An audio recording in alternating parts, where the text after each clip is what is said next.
111 കർഷകർ ബുധനാഴ്ച കർഷക നേതാവ് ജഗ്ജിത് സിംഗ് ഡെൽവാളിനൊപ്പം തങ്ങളുടെ ആവശ്യങ്ങൾ ഉന്നയിച്ചുകൊണ്ട് നടത്തുന്ന മരണം വരെയുള്ള നിരാഹാര സമരം നടത്തിയിരിക്കുകയാണ്.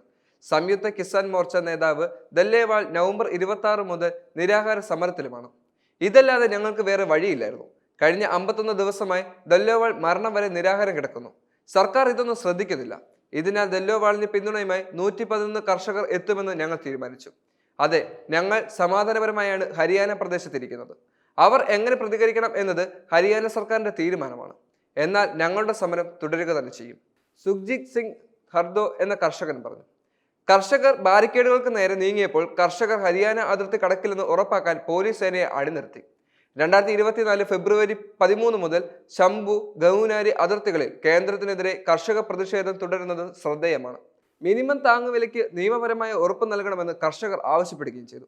MSP ഗ്യാരണ്ടി കൂടാതെ കർഷകർ കടം എഴുതിത്തള്ളുക, പെൻഷനുകൾ, വൈദ്യുതി നിരക്ക് വർദ്ധിപ്പിക്കരുത്, പോലീസ് കേസുകൾ പിൻവലിക്കുക, 2021 ലംഘിപൂർ ഖേരി ആക്രമണത്തിന്റെ ഇരകൾക്ക് നീതി എന്നിവ ആവശ്യങ്ങളിൽ ഉൾപ്പെടുന്നുണ്ട്. ഡൽഹിയിലേക്കുള്ള മാർച്ച് സുരക്ഷാ സേന തടഞ്ഞതിനെ തുടർന്ന് കർഷകർ ഗൗനാരി അതിർത്തിയിൽ ക്യാമ്പ് ചെയ്യുകയും ചെയ്തു.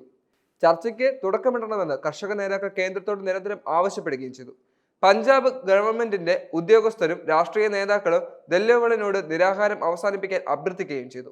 കൂടാതെ നിരാഹാരം അവസാനിപ്പിക്കാൻ ആഗ്രഹിക്കുന്നില്ലെങ്കിൽ വൈദ്യസഹായം സ്വീകരിക്കാൻ കോടതി അദ്ദേഹത്തെ ഉപദേശിക്കുകയും ചെയ്തു.